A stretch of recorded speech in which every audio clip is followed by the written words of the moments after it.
አርእስተ ዜና ኢትዮጵያ $260 ሚሊዮን የገንዘብ ድጋፍ ልታገኝ ነው ተባለ። ኢትዮጵያ ዓለም አቀፍ አሸማጋይ ድርጅት መስራች አባል ሆነች።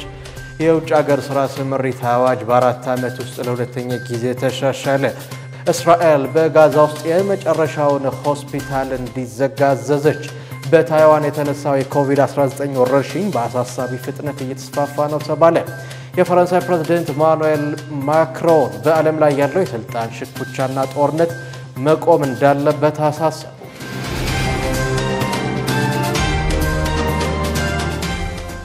አሰላሙ አለይኩም ወራህመቱላሂ ወበረካቱ። ክብራትና ክብራን የነጃሺ ቲቪ የምሽት መረጃ ተመልካቾቻችን እንደምን አምሽታችኋል? ከመረጃዎቹ ጋር ሰዒድ መሐመድ ነኝ። አብራችሁን ቆዩ። ኢትዮጵያ ተጨማሪ $260 ሚሊዮን የገንዘብ ድጋፍ ልታገኝ መሆኑ ተሰምቷል።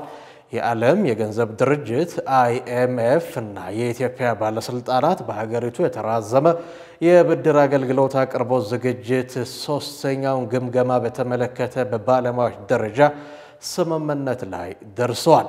የስምምነት በዓለም የገንዘብ ድርጅት የሥራ አስፈጻሚ ቦርድ ሲጸድቅ ኢትዮጵያ $260 ሚሊዮን የገንዘብ ድጋፍ ታገኛለች ተብሎ ይጠበቃል። ይህ የ4 ዓመቱ $3.4 ቢሊዮን የተራዘመ የብድር አገልግሎት ዝግጅት በመጀመሪያ በሐምሌ 2004 ጸድቆ ነበር። የቅርቡ ክፍያ ሲጸድቅ በአጠቃላይ በIMF ስር የሚገኘው የገንዘብ ድጋፍ ወደ $1.85 ቢሊዮን ከፍ እንደሚል ተጠቁሟል። የኢትዮጵያ ማክሮ ኢኮኖሚ አፈጻጸም ከፕሮግራሙ ግምቶች በላይ ሆኗል ተብሏል። የዋጋ ግሽበት፣ የወጪ ንግድ እድገትና ዓለም አቀፍ የውጭ ምንዛሬ ክምችት ከታሰበው በተሻለ ደረጃ ላይ መድረሳቸው ተገልጿል። IMF እንዳስታወቀው አሁን የተገኘውን ኢኮኖሚ መሻሻል ለማጠናከር የማክሮ ኢኮኖሚ ያለመመጣጠንን ለማስተካከል የውጭ ዕዳ ዘላቂነትን ለመመለስ ከፍተኛና በግሉ ዘርፍ የሚመራ እድገት መሰረት ለመጣል እንዲሁም የኢትዮጵያን አገር በቀል የማሻሻያ አጀንዳ ስኬታማነት ለማረጋገጥ የማሻሻያ ሂደቱን ማስቀጠል ወሳኝ ነው ተብሏል።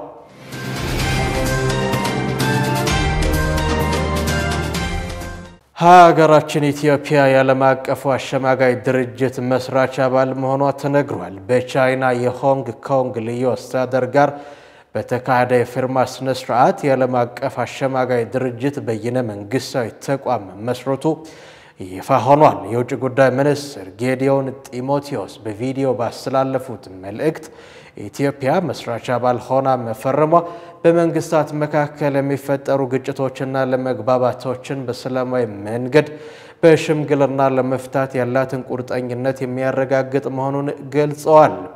አክለውም ተቋሙ በመንግስታትና በግሉ ዘርፍ መካከል የሚፈጠሩ የኢንቨስትመንት እንዲሁም ሌሎች ተያያዥ ለመግባባቶችን በሰላማዊ መንገድ በሽምግልና ለመፍታት ያቀደ መሆኑን አንስተዋል ሲል የውጭ ጉዳይ ሚኒስቴር አስታውቋል።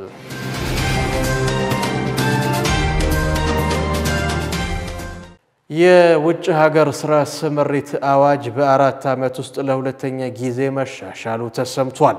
በውጭ ሀገር ለስራ የሚሰማሩ ኢትዮጵያውያንን የሚመለከተው አዋጅ ከ4 ዓመት በኋላ በድጋሚ ማሻሻያ ተደርጎበታል። የአዋጅ ማሻሻያው በውጭ ሀገር ለስራ የሚሰማሩ ዜጎች መብታቸው፣ ደህንነታቸው፣ ክብራቸው በዘላቂነት መጠበቁን ለማረጋገጥ እንዲያስችል ሆኖ የተዘጋጀ ነው ተብሏል።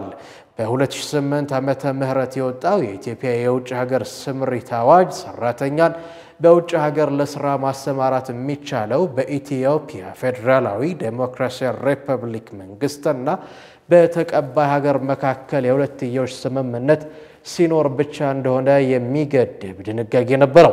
በ2013 የጸደቀው የዚህ አዋጅ ማሻሻያ በበኩሉ በውጭ ሀገራት የሰለጠነ የሰው ኃይል ለሚፈለግበት ስራ ተጨማሪ 2 የስምምነት አማራጮችን አካቷል ተብሏል። መጀመሪያው አማራጭ ጉዳዩ በሚመለከተው የኢትዮጵያ ሚኒስትር መስሪያ ቤትና በተቀባይ ሀገር ከሚገኘው አቻ ስልጣን ላይ ካለው የመንግስት ተቋም ጋር የሁለትዮሽ ስምምነት ወይም መግባቢያ ሰነድ ሲኖር ሰራተኛን ማሰማራት እንደሚቻል ይፈቅዳል። ሚኒስቴር መስሪያ ቤቱ ተመሳሳይ ስምምነት በውጭ ሀገር ከሚገኝ እውቅና ካለው አሰሪ ኩባንያ ጋር ከፈረመ ኢትዮጵያውያን ሰራተኞችን መላክ እንደሚቻል በአዋጁ ማሻሻያ ተደንግጓል።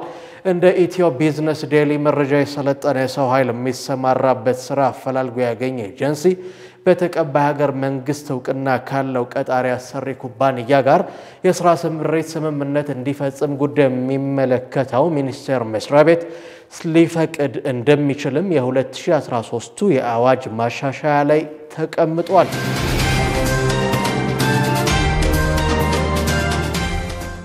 እስራኤል በጋዛ ውስጥ የመጨረሻውን ሆስፒታል እንዲዘጋ ማዘዟ ተሰምቷል። ይህም እስራኤል እንዲዘጋ ያዘዘችው ሆስፒታል በተደጋጋሚ የቦምብ ጥቃት ስታደርስበት የነበረና በርካታ ታማሚዎችና የጤና ባለሙያዎች የሞቱበት ሆስፒታል ነው ተብሏል። ዝርዝር መረጃውን ዙበይዳ ሐሰን አዘጋጅተዋለች። እስራኤል በጋዛ ውስጥ የመጨረሻውን ሆስፒታል መዝጋቷ ተሰምቷል። የእስራኤል ጦር በሰሜን ጋዛ አገልግሎት እየሰጠ የነበረውን የመጨረሻውን ሆስፒታል ህሙማንና የጤና ባለሙያዎች ለቀው እንዲወጡ ትዕዛዝ መስጠቱን ተከትሎ አገልግሎቱ መቋረጡን የተቋሙ ዳይሬክተር ናቸው የገለጹት። ጦሩ ጃብሊያን በሚገኘው አልአውዳ ሆስፒታል ለ2 ሳምንታት ከበባ ውስጥ ካስገባው በኋላ ህሙማን እንዲወጡ መደረጉን ዶክተር መሐመድ ሳላህ ናቸው ለቢቢሲ የተናገሩት። በአሁኑ ወቅት በሰሜን ጋዛ ሰርጥ አገልግሎት የሚሰጥ አንድም የጤና ተቋም አለመኖሩንም ተናግረዋል። ሆስፒታሉ በተደጋጋሚ በእስራኤል ጥቃት ቦምብ ይደበደብ ነበር። በሆስፒታሉ ውስጥም በህክምና ላይ ያሉ ታማሚዎችና አገልግሎት ሰጪ ሐኪሞች የጥቃቱ ሰለባ ሲሆኑ መቆየታቸውም ተዘግቧል። የእስራኤሉ ጠቅላይ ሚኒስትር ቤንጃሚን ኔታንያሁ ሀገራቸው በአሜሪካው የመካከለኛ ምስራቅ ልዩ መልእክተኛ ስቲቭ ዊትኮፍ የቀረበውን አዲሱን የጋዛ ተኩስ አቁም ሐሳብ እንደምትቀበል ካስታወቁ በኋላ ሐማስ በአዲሱ ስምምነት ሐሳብ እንደማይቀበል ማስታወቁም ይታወሳል። የአሜሪካው ፕሬዝዳንት ዶናልድ ትራምፕ ሐማስ በከፍተኛ ረሃብና ስቃይ ውስጥ ለሚገኙ ፍልስጤማውያን ሲል ድርድሩ መቀበል አለበት ሲሉም ተደምጠዋል። እስራኤል ከሐማስ ጋር የተኩስ አቁም ስምምነት ለማድረግ የቀረበውን አዲሱን ሐሳብ ከዩኤስ ልዑክ ስቲቭ ዊትኮፍ ተቀብላለች ሲል የእስራኤሉ ባለስልጣን ተናግሯል። ሲኤንኤን የተመለከተው ሐሳብ ሐማስ ጦርነቱ ከተጀመረ ጊዜ አንስቶ በእስር ላይ የሚገኙ 125 ፍልስጤማውያን እስረኞችንና 1111 ጋዛውያንን መቀያየር፣ የ10 እስረኞች ታጋቾችንና 18 ሟቾችን መለዋወጥ እንደሚያካትትም ተነግሯል። በቀረበው ሐሳብ መሰረትም ለዘለቄታው የተኩስ ማቆም ድርድር በ60 ቀናት የመጀመሪያዎቹ ቀናት ላይ ወዲያውኑ ይጀመራልም ተብሏል። ይህ በእንዲህ እንዳለ ሐማስ የቅርብ ጊዜ ማዕቀፉ የመጣው ከእስራኤል ነው። እናም ለማንኛውም የህዝባችን ጥያቄ ምላሽ አይሰጥም፣ በዋነኝነትም ጦርነቱንና ረሃቡ መቆም አለበት ሲልም የታጣቂ ቡድን የፖለቲካ ቢሮ አባል የሆነው ባሲም ናኢም ተናግሯል። የፖለቲካ ቢሮ አመራሩ ማክሎም ነገር ግን ህዝባችን እየደረሰበት ካለው የዘር ማጥፋት ወንጀል አንጻር ሁሉም ሀገራዊ ኃላፊነት በመያዝ ለሐሳቡ ምላሽ ለመስጠት እየተወያየን እንገኛለን ሲሉ በፌስቡክ ገጻቸው ላይ ገልጸዋል። ይህ በሁለቱ ሀገራት ሊደረግ የታሰበው ስምምነት መጽደቁ በአሁኑ ሰዓት በችግር ላይ ለሚገኙ ፍልስጤማውያን ትልቅ እፎይታ ሊሆን እንደሚችልም ታምኗል። በተለይም በአሁኑ ሰዓት እስራኤል በጋዛ ውስጥ የሚገኘውን የመጨረሻውን ሆስፒታል መዝጋቷ የከፋ ችግር ሳያመጣ ሐማስና እስራኤል ከስምምነቱ ላይ መድረስ እንዳለባቸውም በበርካታ ሀገራት መሪዎች እየተነገረም ይገኛል። እስራኤል በጋዛ ውስጥ እየፈጸመች ባለችው ጥቃት ከ54,000 በላይ ፍልስጤማውያን መገደላቸውን ከጋዛ የጤና ጥበቃ ሚኒስቴር የተገኘው መረጃ ያሳያል። ከነዚህ ውስጥም አብዛኛዎቹ ሴቶችና ህጻናት መሆናቸውም በሐማስ አስተዳደር ስር ካለው የጤና ጥበቃ ሚኒስቴር ነው ያስታወቀው። እስራኤል በጋዛ ጦርነት በፍልስጤማውያን ላይ የዘር ማጥፋት ወንጀል እየፈጸመች ነው ሲልም አምነስቲ ኢንተርናሽናል ከዚህ በፊት መግለጹም ይታወሳል። መረጃው የቢቢሲ፣ ሲኤንኤን እና አረብ ኒውስ ነው።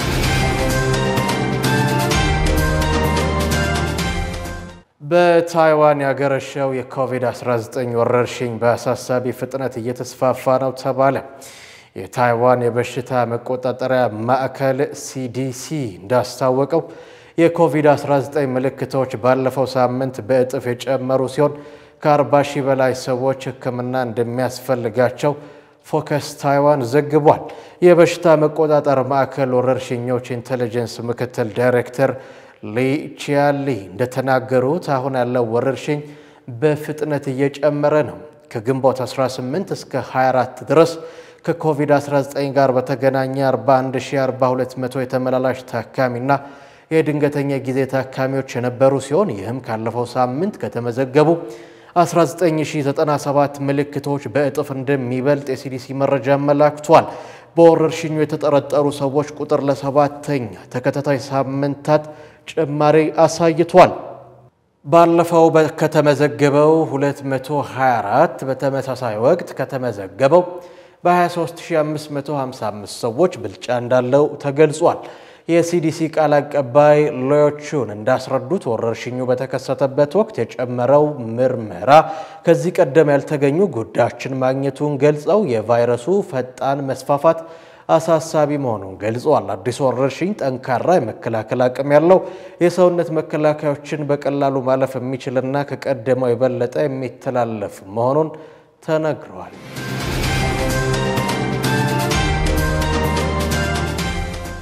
ትራምፕ በብረትና አሉሚኒየም ምርቶች ላይ የ50 በመቶ ታሪፍ መጣላቸው ተሰምቷል። የአሜሪካው ፕሬዝዳንት ዶናልድ ትራምፕ ወደ አሜሪካ በሚገቡ ሁሉም የብረትና አሉሚኒየም ምርቶች ላይ የ50 በመቶ ታሪፍ ጥለዋል። ትራምፕ በብረትና በአሉሚኒየም ምርቶች ላይ የጣሉት አዲስ የታሪፍ መጠን ከዚህ ቀደም የነበረውን የ25 በመቶ ታሪፍ ወደ 50 በመቶ በእጥፍ የሚጨምር ነው።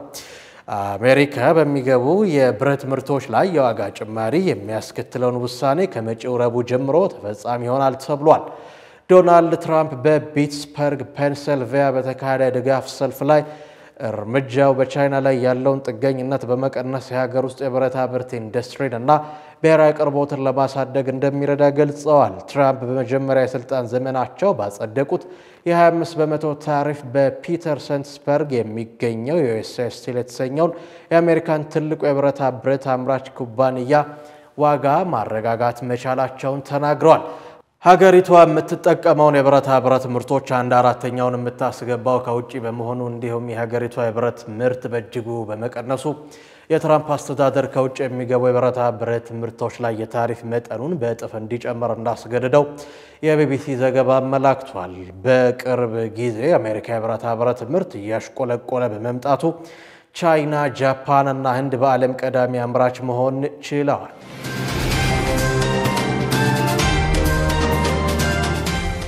የፈረንሳዩ ፕሬዝዳንት ኢማኑኤል ማክሮን አሜሪካና አውሮፓ በዩክሬንና በጋዛ ያለውን ጦርነት ቶሎ ካልፈቱ ተአማኒነታቸውን ሊያጡ እንደሚችሉ አስጠነቀቁ። ፕሬዝዳንቱ አክለውም በአሜሪካና በቻይና መካከል በሚደረገው የስልጣን ሽኩቻ የእስያ ሀገራት ተጎጂ እንዳይሆኑ ከአውሮፓ ጋር አዲስ ህብረት መፍጠር አለባችሁ ሲሉ ተባጽነዋል። ማክሮን ይህንን ያሉት በሲንጋፖር በተካሄደው የኤዥያ መከላከያ ጉባኤ ላይ ሲሆን ሩሲያ ዩክሬንን ግዛት ያለምንም ገደብ መውሰድ ከቻለች በታይዋን ምን ሊፈጠር ይችላል?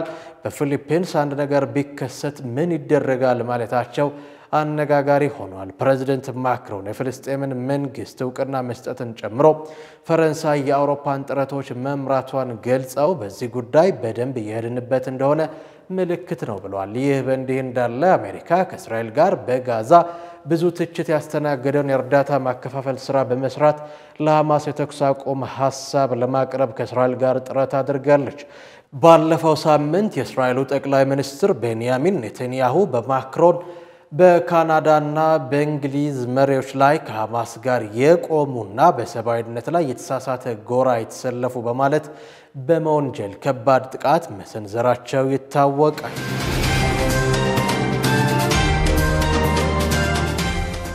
በዱባይ ውስጥ በምትገኘው በሻርጃ ጌጣጌጥ ኤግዚቢሽን ላይ ቀረበችው መኪና 24 ካራት ወርቅ የተለበጠ ሲሆን ጎልድ ዚላ የሚል ስያሜ ተሰጥቶታል።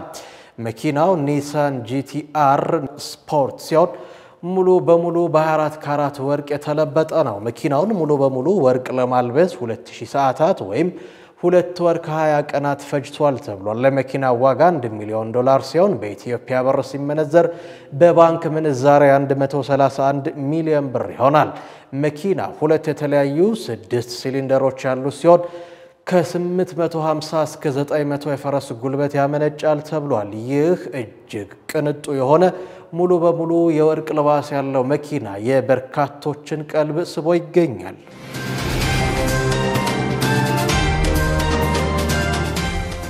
በመጨረሻም ወደ ድንቃ ድንቅ መረጃችን አለፍን። የዛሬውን ድንቃ ድንቅ መረጃ ያዘጋጀችው ኢማን መሐመድ ናት። በአጋጣሚ የዓለምን ክብረ ወሰን የሰበረው ቻይናዊ ፔን ዩጂንግ የተባለ ቻይናዊ ግለሰብ ያለ ኦክሲጅን እገዛ ከባህር ጠለል በላይ 8589 ሜትር ከፍታ ላይ በመድረስ የዓለምን ክብረ ወሰን መስበር ችሏል። ቻይናዊ ፔን ክብረ ወሰኑን የሰበረው ፓራግራይደር የተሰኘ ፓራሹት መሰል መንጠልጠያ በመጠቀም ባደረገው የአየር ላይ ጉዞ ነው። ሆኖም ግለሰቡ ይህንን የአየር ላይ ጉዞ ያደረገው የዓለምን ክብረ ወሰን ለመስበር አስቦ አልነበረም። የፔን የጉዞ ጅማሬ ከ4000 እስከ 5000 ሜትር ከፍታ ካላቸው የኪሊያን ተራሮች ላይ ያደረገ ሲሆን ሐሳቡም ከባህር ጠለል በላይ በ3000 ሜትር ከፍታ ላይ ሆኖ ለመዝናናት ነበር።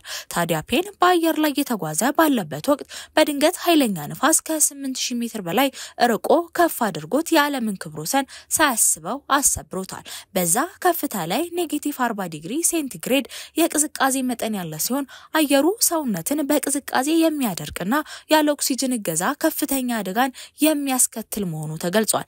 እናም ፔን ምንም አይነት የኦክሲጅን እገዛ በሌለበት ሁኔታ ላይ ሆኖ ከባህር ጠለል በላይ 8589 ሜትር ከፍታ ላይ በመቆየቱ ሳያውቅና ሳይዘጋጅበት የዓለምን ክብረ ወሰን ሊሰብር ችሏል። ፓራግራይደር የተሰኘው መንሳፈፊያ ላይ ያሉ መሳሪያዎች በጉዞ ወቅት የነበረውን የከፍታና የቅዝቃዜ መጠን መዝግበዋል ሲል ስፑት አፍሪካ ዘግቧል። ክብራትና ክብራን የነጃሺ ቲቪ የምሽት መረጃ ተመልካቾቻችን የዕለቱን የምሽት መረጃ በዚሁ አገባደድን። ከቀሪ የነጃሺ ቲቪ የምሽት መሰናዶ ጋር መልካም